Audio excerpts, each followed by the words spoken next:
요엘서 2장 강론 세 번째 그 자료를 다 말씀 증거를 못했어요. 꼭 하고 넘어가야 될 부분이 대전환이 일어나는 이야기를 지금 우리가 세 번째 자료에 말미에 있습니다. 그래서 좀 더 이어서 하고 오늘 나눠준 그 3장 첫 번째 자료는 들어갈 수 있으면 들어가고 아니면은 뭐 매주에 이렇게 할 거니까 그렇게 좀 마시고요.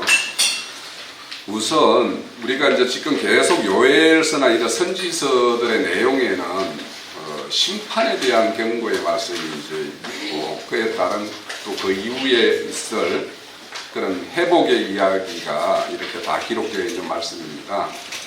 근데 하나님이 왜 심판을 하시는가 하면 하나님은 거룩하신 분이잖아요. 그죠? 그러면 하나님이 이 땅에 이런 모든 이 만물을 창조하신 거는 하나님 나라를 건설하는 것이 하나님의 그 창조 목적인데, 그럼 하나님의 나라가 이루어지려면 거룩한 백성들이 있어야 될 거 아닙니까? 그죠? 그런데 하나님이 거룩한 백성으로 세우고자 했던 그 이스라엘이 우상숭배나 세상 것들로 다 더럽혀져 있단 말이에요. 그러면 이거를 정화를 시켜야 될 거 아닙니까? 그죠? 반드시 정화를 시켜야 돼요. 그 정화시키는 과정이 뭐냐 하면 심판이에요. 왜 바벨론으로 이렇게 포로로 잡혀가게 했냐 하면 실질적으로 이 생명의 세계는 굉장히 냉정한 세계예요. 예? 왜 우리 뭐 이렇게 동물의 왕국 이런 거 보면 사자가 새끼를 놓으면 낭떠러지에 못 굴리면 되잖아요. 그죠? 그래서 살아남은 놈만 자기 새끼로 걷어서 이렇게 하죠. 똑같아요. 이렇게 더럽힌 자들을 더 더럽은 그 바벨론이라는 데는 우상으로 그냥 덩어리로 되어 있는 땅이 그 바벨론이에요. 그 땅으로 보내는 거예요. 그러면서 거기에 우상숭배의 어떤 실상들이 스스로가 이게 우상숭배라는 게 이렇게 하나님이 미워할 수밖에 없는 거구나라는 걸 거기에서 발견한 사람들은 하나님을 다시 생각하고 돌아오는 길을 열어줬을 때 돌아오는 길을 택해서 올 텐데, 그렇지 않은 사람은 거기에 눌러앉아 있을 거 아닙니까? 그러면 결국에는 그 더 참혹한 도로 던져 넣어서 거기서 나오는 자들을 나오게 해서, 그래서 돌아오는 자, 유대 땅에 남아있는 자, 이 자들, 그러니까 유대 땅에 남아있는 자들은 뭡니까? 빈천한 자들이죠.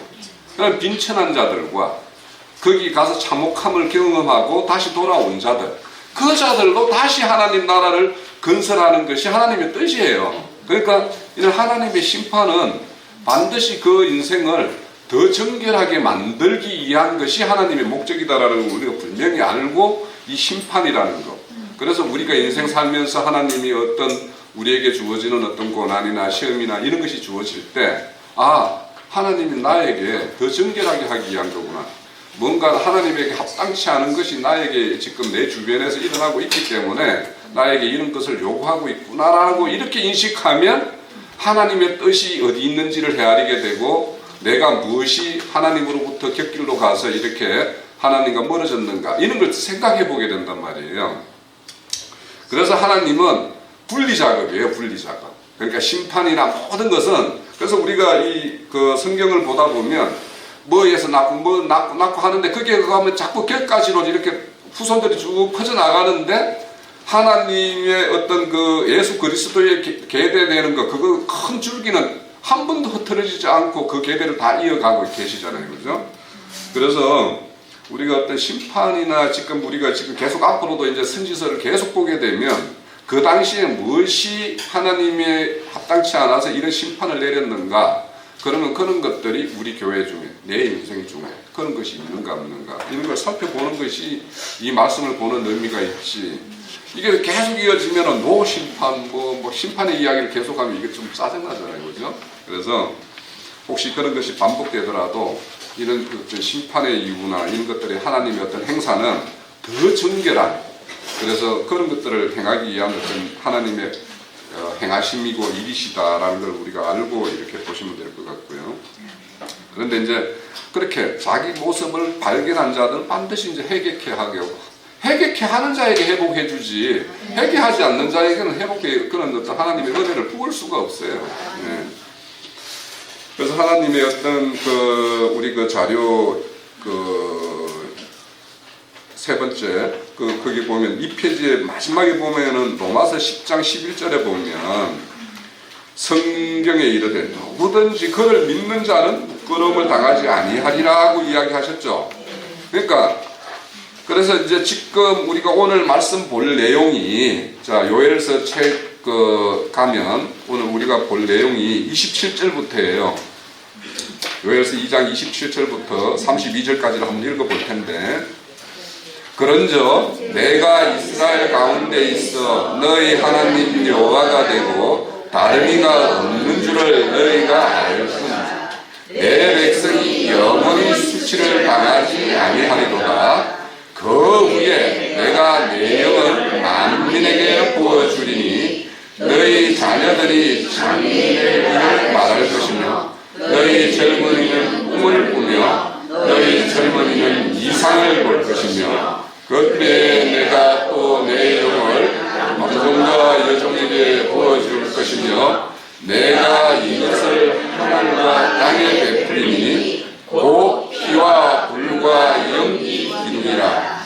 여호와의 크고 두려운 날이 이르기 전에 해가 어두워지고 달이 핏빛같이 변하거니와 누구든지 여호와의 이름을 부르는 자는 구원을 얻으리니 이는 나 여호와의 말대로 시온과 예루살렘으로 피할 자가 있을 것이며 남은 자 중에 나 여호와의 부름을 받을 자가 있을 것입니다. 네. 여기 보면 27절에 보면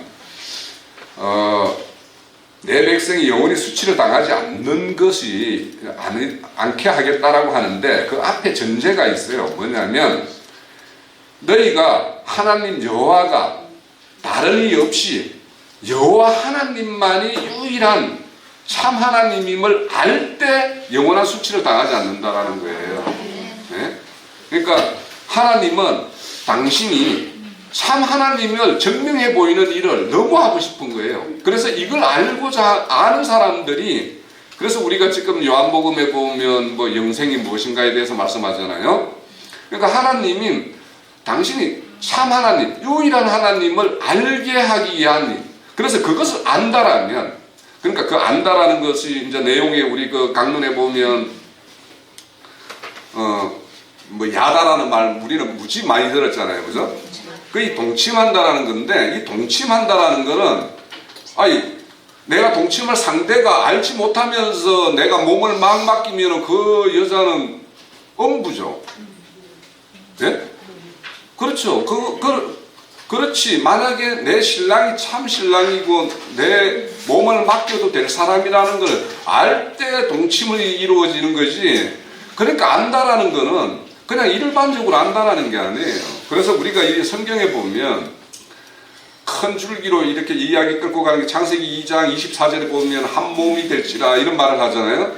그래서 그것이 계시록 19장에 가면 어린 양의 혼인잔치로 끝나는 이 혼인의 이야기로 이 성경을 많이 이제 이야기를 해요. 그러다 보니까 신부, 아내, 뭐 이런 말씀이 계속 나오잖아요. 그러면 내가 일평생을 우리가 육신적으로 사는 이 땅에서도 신랑으로, 신부로서, 내 신랑으로서 맞이하려면 그 사람이 누군지를 알아야지 혼인을 하지. 알지 못하면서 혼인할 수는 없는 거 아니에요. 그래서 오늘날 우리에게는 이제 이 약혼이라는 개념이 많이 희석이 되어 있죠. 근데 예전에는 약혼을 했잖아요. 약혼을 하고 결혼 시간까지 일정한 기간을 이렇게 지나는데 성경에서는 이제 1년의 약혼 기간을 가지잖아요.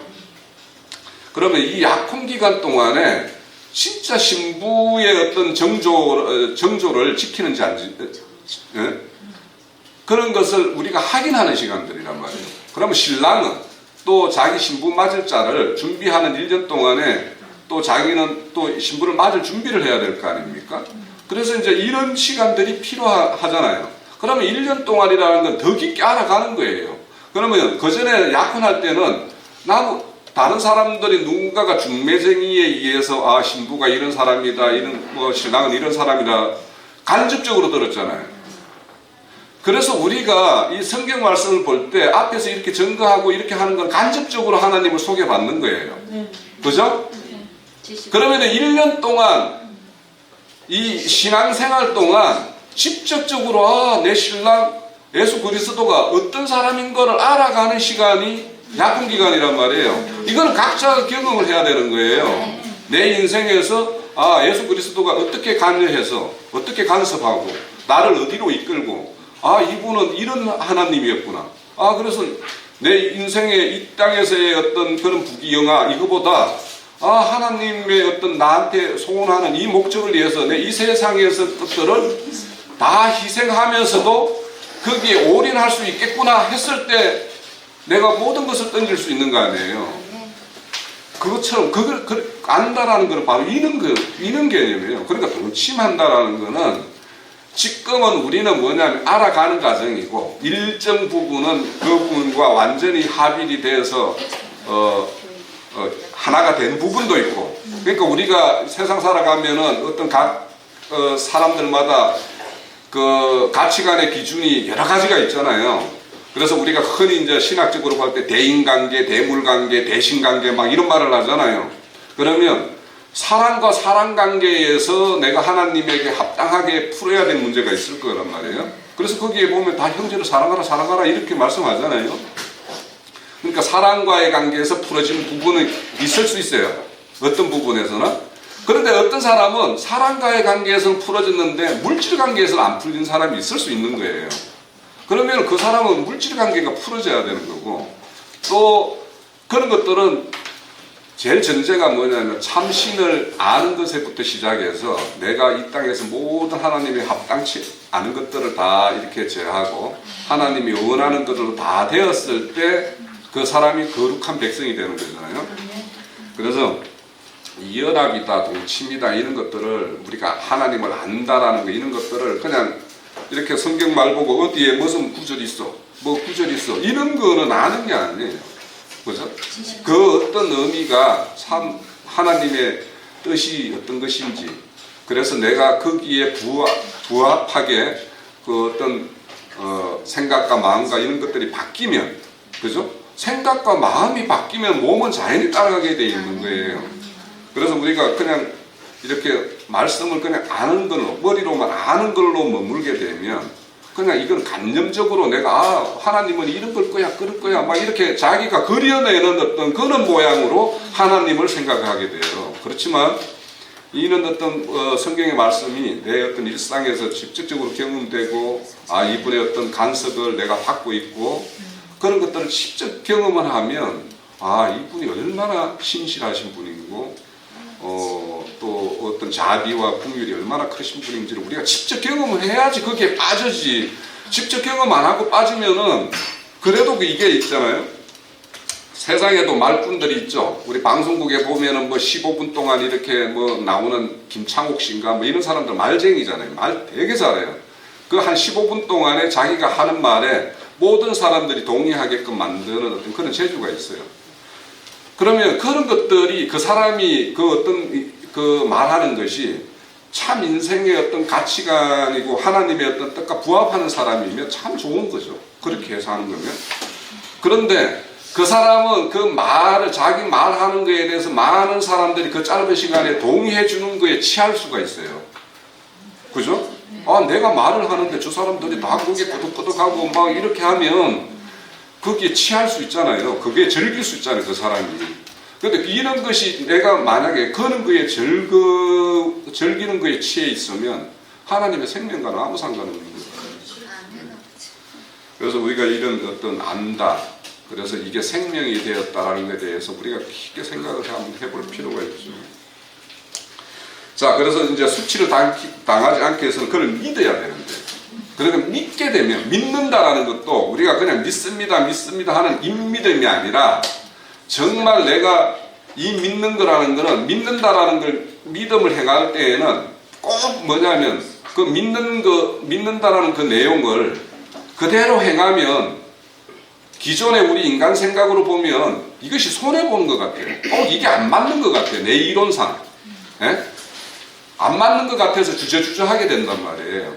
그런데 만약에 내가 이것이 하나님이 이런 말씀을 하셨으니까 이 시간에 이것을 내가 내 머리로 생각할 때는 이것이 맞는데 말씀에는 이렇게 기록되어 있고 이렇다라면 그대로 말씀대로 행해보는 거예요. 행해보면서 그걸 내가 체험해서 하나님이 나중에 이렇게 그 말씀대로 행사를 하니까 나에게는 그게 진짜 어떻게 보면 인간 생각으로 보면 손해가 있을 수도 있지만 내 안에 내가 말씀을 따랐다라는 것에 의해서 내가 안식을 가진다라면 내가 지금 비록 이 시간에 내가 물질적인 손해를 본다 하더라도 내가 하나님을 따름으로 인해서 나한테 참 평안이 있고 앞으로도 이것을 기꺼이 이렇게 할 수 있겠다라는 마음이 든다면은 그 사람은 그게 믿음의 행보예요. 저 같은 경우는 예전에 이제 제 어떤 쓰라린 경험인데 제가 주식해가지고 망한 사람이거든요. 이 주식을 할 때 이거 하면 안 된다는 게 몇 번 와요. 예? 그런데도 이게 인간의 미련이라는 게 참 이게 욕이죠.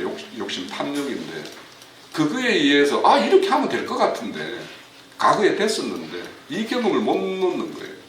그래서 뭐냐면 막 주식책을 사가지고 막 서너 건 막 탐독을 해가지고 나도 막 기발한 기법을 해서 막 어떻게 해보겠다는 이 생각이 그래서 주식책을 사서 막 보고 이렇게 된단 말이에요. 인간이. 그런데 결국에는 이제 손에 다 틀리고 그때 그러니까 다 틀려야지만 손을 놓고 나오더라고 결국에는. 네? 그런 것처럼 인간의 생각에 자기가 생각할 때 이게 맞는데 이게 그런 것들이 참 있죠. 자, 그 3페이지에 하나님의 일하심이라는 거는 중반쯤에 보면 하나님의 일하심은 단순히 구원이 목적이 아니라는 거예요. 구원이라고 이렇게 우리가 생각하는 그런 구원이 아니다라는 얘기예요. 하나님은 언약을 성취해 가는데 하나님의 언약의 성취는 우리 인간의 노력과 우리의 어떤 열심에 의해서 되는 것이 아니라 하나님의 신실하심과 그분의 전능하심 이 능력에 의해서 하나님이 이루어가는 거예요. 그거에 이루어가는 일에 우리는 그냥 순종하고 따르는 것밖에 없어요. 그러니까 궁극적으로 이루시는 것은 그분이 하시는 일인데 이런 일을 통해서 하나님은 무엇을 알게 하고 싶으냐 하면 만물에 거론되고 참신임을 너희들이 알게 하는 것이 하나님의 본질이에요. 그러니까 이 안다라는 거를 그냥 우리는 예수 그리스도가 우리가 뭐 만약에 복의 근원이 예수 그리스도죠, 그죠? 교회 다니면서 복의 근원이 예수 그리스도라고 말하지 않는 사람은 아무도 없어요. 그런데 정말 예수 그리스도의 어떤 그 복이라는 거는 자기가 체험하고 느껴보지 않으면은 그분이 왜 복이지? 복이라고 하니까 복인 걸로 이렇게 그냥 잠깐 동의를 하는 것 뿐이지 동의하는 거와 내가 그 말씀에 전적으로 내가 의존되어서 내 어떤 것들을 다 그분에게 맡기는 것과는 상관이 없다라는 얘기예요. 자, 오늘 마이크를 일단 끌게요. 제 목소리 좀 올릴게요. 그래서 하나님은 그 참신을 증명하기 위해서 애굽에서 너희들을 이렇게 불러낸 이유도 그러면 거기에서도 애굽에 불러내릴 때 바로에게 열재앙이라는 걸 이렇게 직접 목도하게 만들었죠. 네? 그런 어떤 행사를 다 하게 하는 것들 그러면 거기 말씀해 보면 바로의 마음을 강팍하게 했다라고 해요. 네? 그러니까 그냥 재앙 하나 딱 이렇게 줬을 때 바로의 마음을 이렇게 뭡니까 온전케 해서 부드럽게 해서 그냥 이렇게 풀어주게 했으면 되는데 왜 강팍하게 했냐면 이 이스라엘 백성들 때문에 그런 거예요. 이스라엘 백성들에게 그분의 전능성을 보여주는 어떤 수단으로 바로는 수단인 거예요. 그러니까 우리가 이렇게 살면서 참 하나님이심을 알게 하는 그냥 도구로 불쑤시개로 쓰임을 받는 인생이 있고 그걸 알고 하나님 편에 딱 서는 사람이 있단 말이에요. 그러면 우리는 그런 도구가 되면 안 되잖아요. 불쏘시개가 되면 안 되잖아요. 그래서 바로와 같은 그렇게 강팍하게 하는 열장을 다 이렇게 베풀게 한 이유는 하나님의 어떤 온전한 그런 어떤 능력과 이스라엘 백성에 향한 그런 것들을 직접 경험케 하기 위한 거예요. 또 홍해를 건너게 하는 것도, 왜 그 물을 이렇게 건너게 하는 것도 진퇴양난이잖아요. 홍해를 맞이했을 때. 그때 그 말씀에 보면 너희의 구원을 너희들이 할 것이 없잖아요. 자기들이 이스라엘이 할 일이 없잖아요. 그런데 그때 딱 하시는 말씀이 뭐냐면 너희의 구원을 보라고 하는 거예요. 하나님이 너희에게 베푸는 구원을 보라 이렇게 말씀하고 있어요. 그래서 홍해가 갈랐죠. 갈라서 이렇게 건너게 하잖아요.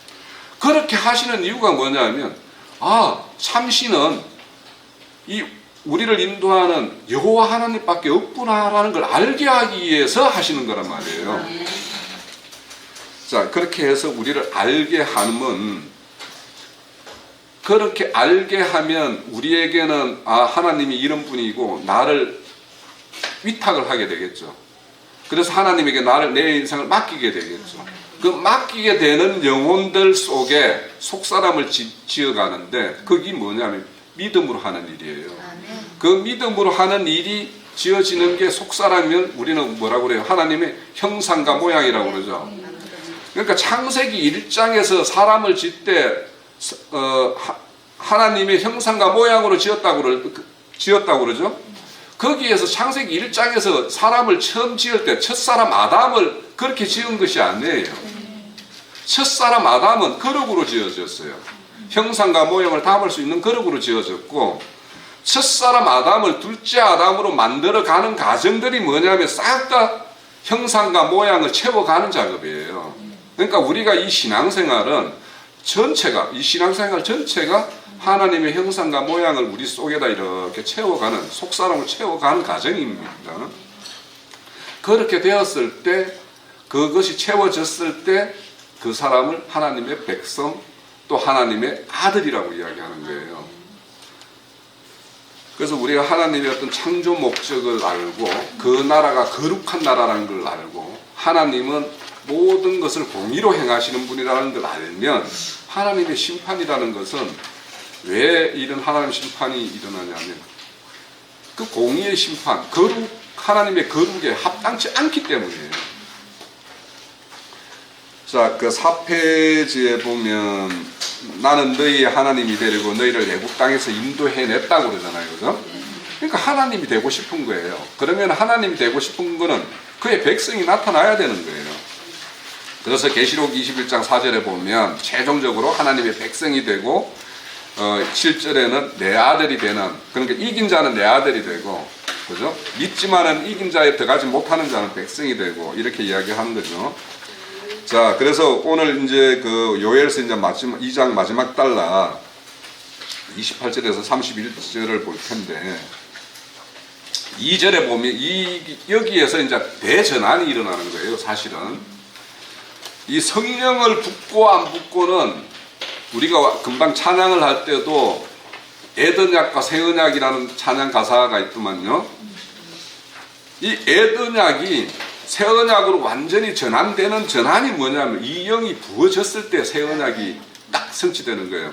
지난주에 우리가 이제 마치고 나서 성회자매가 새언약에 대해서 이렇게 물으시던데, 거기에 대해서 제가 이제 시간이 없어서 아마 윤현재님이 아마 이렇게 설명을 했을 텐데, 이 에드약이 새언약으로 전환되는 거는 이 이야기가 성경의 정근이에요. 하나님의 일하심의 어떤 정근의 이야기가 에드약과 새언약이에요. 그래서 그 이야기를 짧은 시간 내에 참 이 새언약과 에드약을 이해하기가 우리는 이렇게 에드약, 새언약의 전환을 이렇게 알고 있지만 왜 이렇게 전환을 해야 되는지, 그러면 이 전환이 어떤 의미 있는지 이런 거에 대해서 우리가 깊게 이해를 해야 돼요. 그래서 제가 지난 한 주 동안 왜 내가 말씀의 요약을 못 했냐 하면 에드약과 새언약을 내가 정리한다고 내가 거기에 푹 빠져가지고, 그래서 저도 이 요엘서를 끝내면 에덴약과 새언약에 대한 특별 시간을 좀 한 몇 시간, 생전에 모시는 동안 한 뭐 2, 3주, 그러면 한 2시간 내지 3시간 좀 해볼까 이렇게 생각을 해요. 그래서 자료를 이렇게 정리하니까 한 뭐 50페이지 정도 정리를 지금 해놨는데, 그래서 그거를 이제 좀 해볼까. 저도 그래서 저 성애자매 때문에 제가 새언약과 에언약에 대해서 싹 정리할 수 있는 시간이 있어서 되게 좋았어요. 근데 이게 바로 요엘서 2장 28절에서 32절이 딱 이게 전환이에요. 네? 새언약의 성취가 이루어지는 것은 그 영이 부어져야지만이 새언약이 성취되는 거예요. 자, 여기에 보면 이제 제일 중요한 것은 그 전에는 이 시대의 전환이라는 게 여기에 보면 만민에게 부어준다고 그러죠. 그 전에는 혈통적 이스라엘에게만 하나님이 간섭을 하셨잖아요, 그죠? 그렇지만 지금은 이제 그 영을 만민에게 부어주는 거예요. 또 여기에 보면은 32절에 보면 누구든지라고 되어 있죠. 여호와의 이름을 부르는 자는 구원을 얻으리라고 하죠. 자, 이런 것들만 보더라도 이제 우리 그 애정론주의, 그 장도교에서 말하는 날 때부터 뭐 이 선택받은 자와 유기될 자가 이렇게 정해져 있다라는 이런 거는 하나님 뜻과는 전혀 상관없어요. 근데 이 생각에 붙잡혀 있는 사람들은 아무리 설득을 해도, 왜냐하면 성경에 그런 기록도 있기 때문에. 선택이라는 말이 있잖아요. 근데 선택이라는 말을 그걸 그 헬라어로 이렇게 찾아보면 정선되어 뽑아내다라는 뜻이에요. 그러면 그 선택이라는 말은 참 이기는 자를 선택한다라는 뜻이에요. 그게 어째 보면 뭐냐면 우리를 이렇게 모으잖아요. 우리가 불러서 빼냄심을 받는다 이런 말을 많이 하잖아요. 이 부르심은 만민을 이렇게 불러요, 그죠? 그래서 그 이름을 부르는 자에 대해서 응답하는 자들은 다 부르는데 거기에서 빼내심을 받은 자가 이기는 자인데, 이 선택이라는 말은 빼내심에 해당되는 말이에요. 실질적으로 거기에 보면 모으죠. 믿는 자들을 모아요. 하나님의 자녀들을 이렇게 그 백성들을 모아요. 그 중에서도 선택을 한다라는 말은 하나님의 특별한 사역을 위해서 선택을 한다든지, 그래서 하나님의 사역을 하기 위해서는 선택하는 자는 이기는 자 반열에 들어가지 않으면 그 사람이 사역을 할 수가 없는 거죠. 그런 것처럼 선택이라는 말과 에베소서 1장에 보면은 그 애정론을 펴는 사람들이 축으로 말하는데, 거기에 보면 딱 대조를 이루고 있어요. 우리와 너희라는 말이 딱 대조를 이루고 있어요. 그러니까 거기에 우리라는 말은, 우리는 창세전에 애정되어 있다라는 말은, 그 우리라는 거는 바울 사도와 함께 있는 그 사람들을 우리라고 이야기하는 거예요. 거기에서 말하는 거는. 근데 그거 보면 너희라는 말이 바로 나와요. 그 에베소서 1장 10절인가. 그래서 그거를 한번 잘 읽어보시면 이게 애정론을 말하는 것이 아니고, 그 선택이라는 거는 예수 그리스도 안에서 구원할 것을 하나님은 애정을 했다라는 거예요. 그래서 베드로전서 1장에 보면 그 때와 선지자들이 말하는 그 때와 누구와 어느 때를 말하는지 깊게 묵상해 보라고 말을 해요. 그 때와 누구에게라는 건 그 다 예수 그리스도를 말하는 거예요. 예수 그리스도에 의해서 시대 전환을 이야기하는 것이 베드로전서 1장 그 10절에서 11절 사이의 말씀이에요. 그래서 그것도 한번 좀 묵상을 해보세요. 그래서 우리가 이제 여기 말씀에 보면 이제 그 윗절에 보면은 수치를 당하지 않게 하리라 하고 그 후에 내 영을 부어준다라고 하죠. 그러니까 이 영을 부어주는 자는 예수 그리스도의 행사를, 지금까지 예수가 이 땅에 와서 그분이 행한 행사가 어떤 것인지 아는 자가 영접할 거 아닙니까? 그걸 들어서 아는 자가. 그러니까 그 안다라는 건 동침의 수준을 말하는 건 아니에요. 그러니까 이분이 나 같은 죄인을 위해서 대속제물로, 화목제물로서 이렇게 드려졌다라는 것이 그렇겠네, 이렇게 뭔가 그럴 수도 있겠다라는 사람에게 하나님의 성령이 부어져서 그분에게 직접 이제 가르치고 생각나게 하고 이렇게 할 때 우리는 그분이 이 땅에 오셔서 행했던 말들이 아 이런 의미였구나를 알게 되는 거죠. 자, 이렇게 성령을 부어심을 받으면 뭐라고 하면은 자녀는 장래일을 말한다고 그러죠. 이 장래일을 말한다라는 게 바로 이 선지서라는 말은 나바라는 예언하다는 뜻이에요. 예? 예. 그러니까 하나님의 영이 부어지면 장래가 어떻게 되어질 것인지 성경에 기록된 말씀들을 이해할 수가 있어요. 그런데 성령이 부어지지 않으면 이 성경이 말하는 장래일들을 알 수가 없어요. 그냥 피상적으로 뭐 이렇다네라고 하는데 실질적으로 그 구체적인 내용들이 하나님이 어떤 세계를 이끌고 지금 이 시점의 세계는 하나님의 경륜적으로 볼 때 어느 시대에 어느 경점을 지금 지나고 있구나 성경으로 볼 때 이런 것들을 알 수가 없어요. 그런데 하나님의 영이 부어지고 그분이 가르쳐주면 아 지금 이 시대는 어떤 시대를 지나가고 있구나 그렇게 안다라는 거예요. 자, 이 늙은이는 여기서 자케네아서 장로예요. 장로들은 꿈을 꾼다. 꿈을 꾼다라는 게 계시적인 꿈이에요. 계시를 받는다라는 거예요. 그러니까 계시적인 걸 받아야지 가르칠 수가 있죠. 예? 그러니까 늙은이들은 꿈을 꾸며 꿈을 꾼다라는 이 말도 뭐냐면 한람이라고 해서 강건하게 된다는 뜻이에요. 노인이지만 육신적으로는 노인이지만 계시적인 꿈을 보고 이렇게 되면 강건하게 된다는 거예요. 그러니까 육신의 강건함이 아니라 영적인 강건함을 이룬다는 거예요. 장로들도. 또 젊은이들은 이상을 볼 것이다 라고 이야기하는데 젊은이들이 이제 신령한 세계에 눈을 뜨기 시작한다는 거예요. 젊은이들은. 그때 내가 또 내 영을 남종과 여종에 부어준다라는 것을 말하는 거 보면 남녀노소 지금 위에 보면은 젊은이, 늙은이 남종, 여종 이렇게 말하는 거 보면 남녀노소 뭐 직급의 뭐 신분의 차이 이런 거와 아무 상관없이 하나님의 영을 부어주겠다라는 거죠. 네. 자, 그래서 이렇게 영이 부어지면 옛 시대에는 옛 언약 시대에는 우리가 성령의 역사가 일어나죠. 성령이 부르고 이렇게 성령이 감동되어 그 사무엘 같은 데 보면 성령이 감동되어 뭐 이런 말씀 나오잖아요. 그래서 우리가 흔히 이제 이런 말을 해요.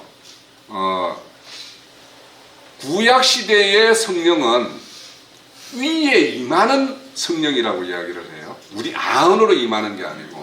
그러니까 에피 성령이라고 이렇게 이제 말하는데 그 성령은 늘 떠날 수가 있는 거예요. 그러니까 어떤 선지자에게도 선지자를 세울 때도 그 사람에게 뭔가 특별한 사명을 부여하기 위해서 그에게만 성령이 임할 수가 있죠. 그래서 그 사역이 끝나면 그 성령은 떠나는 거예요. 네?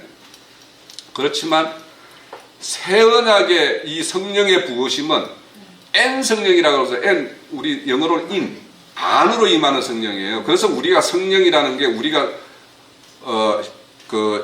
옛 언약과 새 언약의 가장 큰 차이는 뭐냐면 새 언약은 내 안으로 성령이 임하면 늘 함께 하시는 분이에요.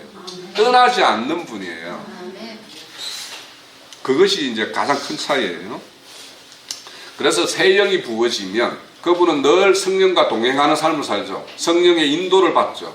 그러니까 내 인생에 성령의 간섭을 내가 받고 있는지 안 받고 있는지는 본인들은 다 알죠.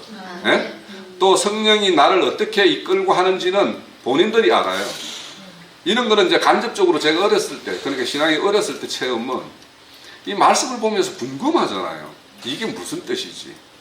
그런데 그런 궁금한 걸 가지고 이렇게 마음에 보면 이게 무슨 뜻이지요? 라고 마음에 이렇게 딱 가지면 그거를 반드시 이게 무슨 뜻이야? 라고 말씀을 통해서 발견하게 하든 다른 사람 입을 통해서 내가 듣게 하든 뭔가 이렇게 길 가다가 뭘 보면서 언뜻 깨닫게 하든 하나님이 반드시 깨닫게 해요. 그렇게 하면 간섭이에요. 그게 간섭이고 또 자 봐보세요. 제가 이거를 이제 말씀을 정리하면서 옛 언약과 새 언약이라는 말을 했는데 성혜자매가 그 말을 딱 하는 바람에 지난주 일요일 날 새 언약과 옛 언약에 대해서 내가 정리를 한번 나름대로 내가 성혜자매 그 질문을 받았을 때 이걸 짧은 시간에 어떻게 설명하지 좀 약간은 막막했어요. 질문을 할 때. 그것도 내가 요엘서 이걸 정리를 한 상황에서도. 그래서 이거를 왜 내가 저런 말씀을 이렇게 들었지 하고 내가 생각해서 한 주간 내가 이거에 대해서 한번 쭉 정리를 하게 됐는데, 이런 것도 하나님의 간섭이에요. 우리 교회 중에 에더냐과 새 언약의 어떤 시대 전환, 이런 것이 어떤 의미인지 이런 것에 대해서 한번 정리가 필요하니까 뭐 이런 말씀을 줬구나 생각해서 저는 열심히 한 주간 정리를 했어요. 자, 이렇게 영이 부어짐에 의해서 우리는 하나님의 보호를 온전히 받는 거예요. 그러니까 성령이 나의 간섭을 하고 하는 것이 나의 보호예요. 그리고 나의 믿음의 어떤 진보도 이루죠. 그러니까 이 영의 어떤 성령의 기름 부음을 받지 않은 사람이 하나님을 안다라는 것은 되게 이거는 우리 문자적으로 알 수 있고, 또 어떤 인간의 어떤 그냥 사고 범위 내에서 하나님을 아는 거예요. 그런데 우리는 하나님의 영에 의해서 계시적인 것들이 주어져야지만이 참 하나님을 알아가는 것이죠. 자, 새 언약은 누구에게나 하나님의 신을 영접하는 자에게 사역을 수행하게 하고 성령을 주시는 그 예언은 신약 시대에 이루어지는데, 이게 오순절 사건으로 우리에게 주어져죠. 그래서 이거는 지금 요엘서 2장 28절에서 32절의 내용은 사도행전 2장 16절 17절에서 이루어지는 사건이에요. 그러면 이 이후의 이야기들은 당연히 이 이후의 사건들이죠. 이제 3장에 보면 이제 그날의 심판이 이제 직접적으로 이제 행해지는 이야기가 나와요. 그러면 이 이야기는 어떤 심판이냐? 우리 최종적으로 신약 우리 교회 시대, 이방인 시대가 끝날 때 그 시대의 심판을 이야기하는 이야기로 봐야지 그 이야기의 맥락이 흘러가겠죠. 그래서 요엘서의 어떤 이런 예언들이 이렇게 성취되는 걸 보면 하나님의 어떤 행사가 참 놀랍죠. 그러니까 이거는 뭐냐면 이 역사가 일어나는 거는 이게 800년 전에 예언한 거예요. 지금 요엘 선지자가 활동한 거는 BC 832 그 무렵이니까 30년 되니까 800년 이후에 일어난, 거의 900년에 가까워돼서 일어날 일을 지금 이 시대에 이렇게 예언을 하고 있는 거예요. 그러면 요엘 선지자는 이 뜻이 무엇인지 다 알았을까요? 이분들은 잘 모르는 거예요. 그런데 우리는 기록된 말씀으로 다 이 시대를 예견하고 그게 성취된 이야기, 앞으로 될 이야기를 성경에 다 이야기하고 있잖아요. 그러니까 앞으로 될 이야기가 어떻게 될 것인지를 우리가 알려면은 이 성령의 부음에 의한 계시가 열려야지만이 아는 거예요.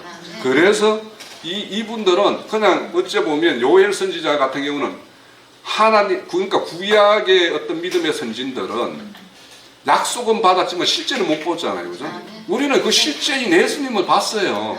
그죠? 그분의 행사를 다 기록 말씀으로서, 그래서 요한사도는 말씀을 들은 바요, 눈으로 본 바요, 손으로 만진 바가 됐다라고 그래요. 그러니까 우리도 성경의 말씀을 통해서 하나님을 이제 예수의 어떤 그런 걸로 통해서 이 요엘이 말하는 이야기가 우리는 다 지금 듣고 있고 말하고 있고 우리가 직접적으로 체험을 하고 있는 이야기들이잖아요. 그래서 우리 모세가 큰 자야, 우리가 큰 자야 하면 우리가 훨씬 큰 자예요. 성경적으로. 그러니까 이렇게 뭐 자고하면 안 되지만 이런 믿음의 어떤 그런 그 단계로 보면 훨씬 모세는 이런 내용을 모른단 말이에요. 예수 그리스도의 그 한 선지자를 세우겠다 이런 말은 분명히 하나님의 음성을 들었기 때문에 말은 했지만 이 시대가 어느 시대에 어떻게 이루어질지에 대해서는 모세는 모르는 거예요. 자, 앞서서 말씀드렸던 것처럼, 자, 베드로전서 1장 10절에서 12절에 보면 이 구원에 대하여 너희에게 임할 은혜를 예언하던 선지자들이 연구하고 부지런히 살펴서 자기 속에 계신 그리스도의 영이 그 받으실 고난과 후에 받으실 영광을 미리 정언하여 누구를 또는 어느 때에 지시하는지를 상고하라. 이런 말입니다. 이 이야기는 창세기부터 나와요. 네? 창세기에 보면은 여자의 후손이라는 말이 나오죠. 창세기 49장에 보면 실로가 올 때까지 이런 말씀이 나오죠. 이 예언들은 창세기부터 예언되어 있는 말이 예수 그리스도에 의해서 성취될 이야기들을 말하고 있는 거예요. 자, 여기 보면 이제 하늘의 이적을 행하고 30절에 보면 하늘의 이적을 행하고 땅을 베풀고 피와 물과 연기로 연기 기둥으로 할 것이고, 이렇게 하시는 이 말들은 다 심판의 날인데 이 다 계시록에 기록되어 있는 이야기들이죠. 예? 자, 그래서 요엘 선지서의 이 심판의 이야기, 이런 이야기들은 예수 시대에, 그러니까 초림한 예수에 의해서 이루어지는 일과 재림 예수에 의해서 영이 부어져서 이루어질 일과 이 끝에 있을 이야기들의 이야기라는 걸 우리는 좀 이해를 해야 돼요. 자, 32절에 보면 여호와의 이름을 부르는 자는 구원을 얻으리니 이는 여호와의 말대로 시온산과 예루살렘에 피할 자가 있을 것이요 남은 자 중에서 여호와의 이름을 부르는 자가 있을 것이라고 이야기하는데, 우리 요즘에 지금 요즘에 형제님이 요한복음 강론이 이름에 대해서 막 강론을 많이 하시더만요. 이름을 부르는 자, 이름을 또 새겨준다라고 말을 하죠. 또 그러니까 이름을 부르는 자는 이름을 가진 자예요. 예수 그리스도 이름을 가진 자예요. 이름이라는 것은 뭐라고 우리 형제님이 전도를 막 하던가요? 평소 때도? 얼굴, 영광, 그분의 전 인격을 이야기를 해요. 이름은. 그러니까 우리의 형상과 모양은 뭘로 지어요? 그리스도의 전 인격으로 우리의 형상과 모양을 짓잖아요. 그래서 뭐냐? 형상과 형상이 만나야지 동침이 되는 거예요. 네, 최종적으로. 제가 지난주에 했죠. 맷돌이, 아랫돌과 윗맷돌이 같아야지 이게 갈아서 곡식을 갈을 수가 있잖아요. 똑같아요. 이 짝이 되려면 똑같은 형상이어야 돼요. 그래서 예수 그리스도의 전인격적인 형상이 우리의 형상과 모양으로 우리가 덧입혀져야지 그분과 동침이 되고 혼인이 가능한 거지, 전혀 이질적인 것들을 만나서 혼인할 수는 없잖아요. 네? 그래서 성경에 레위 같은 데 보면은 무슨 짐승과 막 음행하는 이야기, 이런 이야기들을 왜 하는, 그 짐승과 사람이 이렇게 형상이 전혀 다른데, 그러니까 하나님의 말씀이 없는 자를 성경은 뭐냐면 이성 없는 짐승이라고 이야기해요. 그리고 성경에서 말하는 짐승은 다 이 사람의 모양을 이렇게 가지고 있지만 속이 전혀 하나님의 어떤 인격으로 되어 있지 않은 사람은 다 짐승이라고 이야기하는 거예요. 그러니까 하나님 말씀을 가지고 있지 않은 자가 짐승이에요. 근데 그렇게 하나님의 형상과 모양으로 지음을 받은 그 형상이 가지고 있는 자와 동침을 하는데, 그 동침하는 이야기가 여기 보면 바로 여호와의 이름을 부르는 자. 이거는 하나님의 형상과 모양을 내가 입은 만큼 하나님의 이름을 부르는 거예요. 네?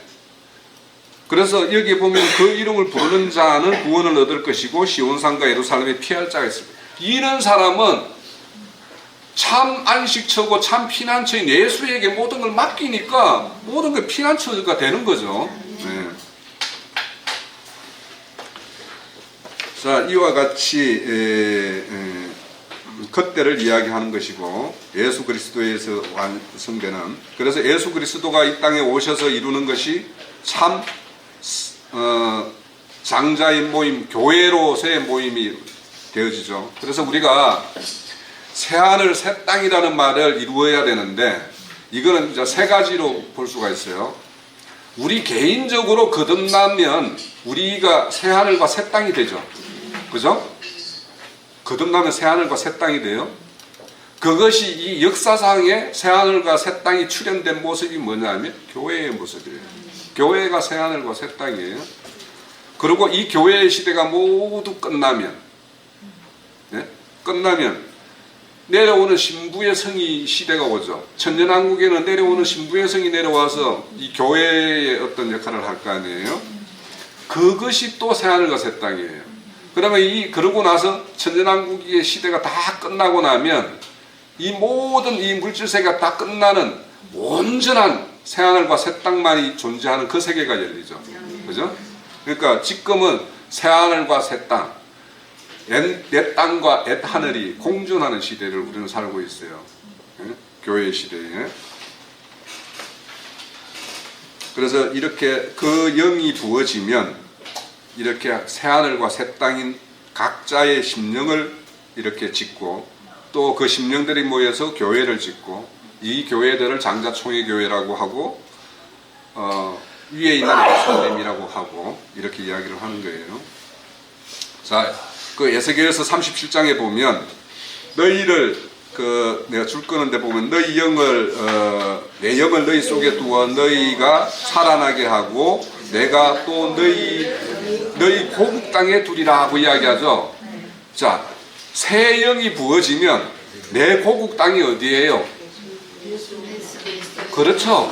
예수 그리스도의 세계가 우리의 고국이에요. 내 어떤 소원 목적이 다 예수 그리스도 안에다 두게 돼요. 네?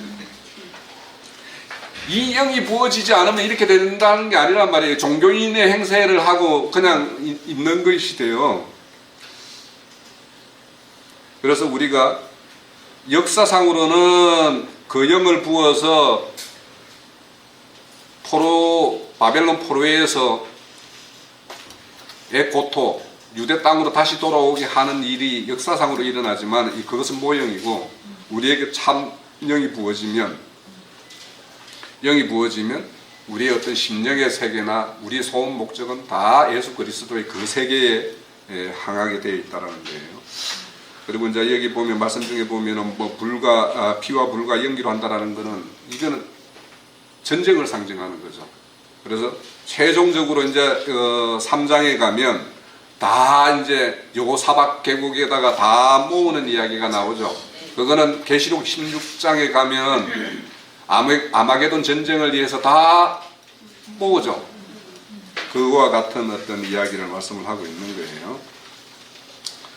자, 심판의 대상은 여기 보면은 붉은 짐승 탄 음녀라고 이야기하고 그를 바벨론 성이라고 하고 이야기를 해요. 그러면 오늘날 이 바벨론 성은 어디라는 것은 우리는 알고 있죠. 네. 그래서 이제 이따가 우리가 두 번째 시간에 우리가 이제 그 1000가지 질문 이런 거를 보면 이 바벨론 성은 개혁이 되는 데가 아니에요. 거기에서 나와야 되는 거죠. 왜냐하면 그들은 그들 체계에 견고한 진을 쌓기 때문에. 네. 자, 이렇게 여호와의 어떤 두려운 날의 징조에 대해서 피와 연기 기둥으로 이렇게 하시겠다라는 말씀이 나오는데 우리가 이런 어떤 징조들을 이 시대에 이런 징조가 있는지 없는지를 잘 살펴봐야 되는 거예요. 네. 그래야지만이 우리가 시대를 보고 시대에 맞는 신앙을 할 수가 있는 거죠. 네. 자, 그 시대에 대한 이런 심판의 어떤 이야기는 마태복음에도 나오고 더 적나라하게 기록된 게 계시록에 가면은 이제 7인과 7 나팔과 7 대접의 심판을 할 때마다 이런 것들이 이제 기록하고 있죠. 자, 우리는 여기에 보면 하나님은 남은 자, 지금 피할 자가 있다고 그러죠, 그죠? 여기에 보면 이름을 부르는 자, 남은 자 중에서 여호와 이름을 받은 자가 있을 것이라라고 여호와의 부름을 받을 자가 있다고 그래요. 자, 우리는 이 남은 자. 그래서 이 남은 자라고 말하면 또 뭐 맷돌을 가는데 한 여자가 데려감을 당하고 남겨둠을 당하고 이거에 남은 것과 다른 거예요. 여기서 말하는 거는. 네. 여기에서 남은 자는 믿음을 지키고 그리스도 예수 여호와 하나님 편에 이렇게 자기 자신을 이렇게 입탁하고 한 자, 이런 자들이 말하는 거예요. 자, 이 이름을 부르는 것에 대해서 구원을 얻는다라는 것은 말씀대로 우리가 참 하나님의 인격에 의해서 우리의 어떤 속사람이 이렇게 조성됐을 때 우리는 그분의 이름을 부를 수 있고 내 이름으로 기도하면 내가 다 응답하겠다라는 것도 내 안에 하나님의 인격으로 이렇게 조성된 사람, 그 사람이 기도할 때 그런 걸 응답을 한다라는 것이지 생판 이런 사람들에게는 물론 하나님이 그런 어떤 생판인 어떤 사람에게는 하나님의 어떤 그걸 경험시켜 주기 위해서 믿음을 이렇게 뿌리기 위해 자라게 하기 위해서 이렇게 응답하는 경우가 있어요. 그런데 그 응답대로 계속 응답해가지고 그 응답대로 가면 낭패를 딱 보게끔 또 만들어요. 그 낭패가 제가 이제 아까 말씀드린 그런 낭패예요. 사실은 그게. 예? 뭐 이렇게 처음에 하면은 쏠랑쏠랑 모든 게 잘 되잖아요. 하나님이 우리가 구하는 대로.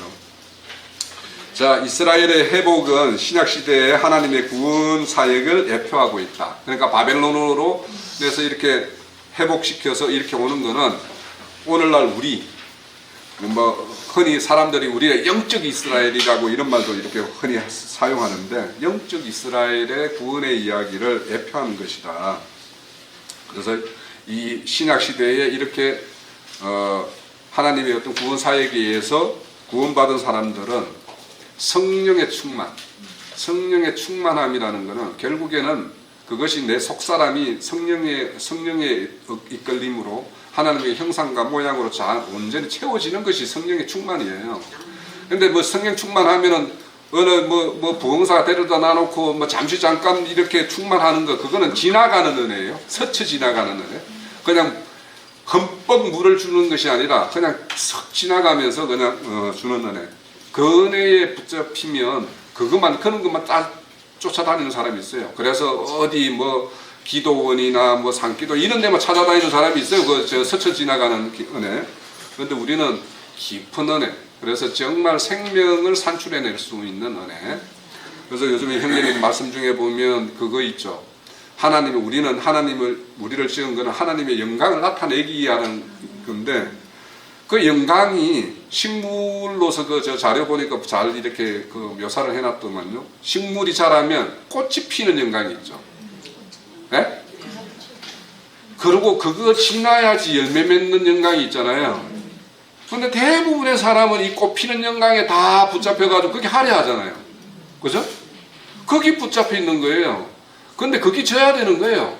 뭐가 교회 생활하는데 뭐가 이게 맞아, 뭐 이게 맞는 거야. 이런 뭔가 회의 시점을 딱 지나야지만이 열매 맺는 그 영광을 나타낼 수가 있어요. 저도 이런 진리교회에 오면 이거 뭐 말씀만 듣고 뭐 이렇게 하고 뭐 이렇게 끝나고 하면 야 이게 뭐 맞아 뭐 이런 생각이 든단 말이에요. 사실은 그것이 다 지나야지 우리 속에 어떤 열매 맺는 이런 영광으로 하나님께 온전히 드릴 수가 있어요. 그래서 이런 거는 앞서 말한 대로 이런 심판에 하나님의 심판이 내려졌을 때 이 사람이 진짜 올곧한 알곡인지 아닌지는 그때 가봐야 하는 거예요. 저도 지금 이러는 게 말로만 익하고 있는 줄 수도 있어요. 그래서 제가 늘 기도가 그래요. 바울 사도가 기도처럼 뭐 이렇게 하면서 자기는 버림을 당할까, 그죠? 진리 증거는 바른 대로 바울 사도가 이렇게 했는데 당신 자신이 버림을 받을까 염려하잖아요. 저도 그래요. 이것이 저희의 기도고 우리 교회의 기도 제목일 수 있어요. 네. 자, 오늘 말씀은 이 정도로 마칩니다.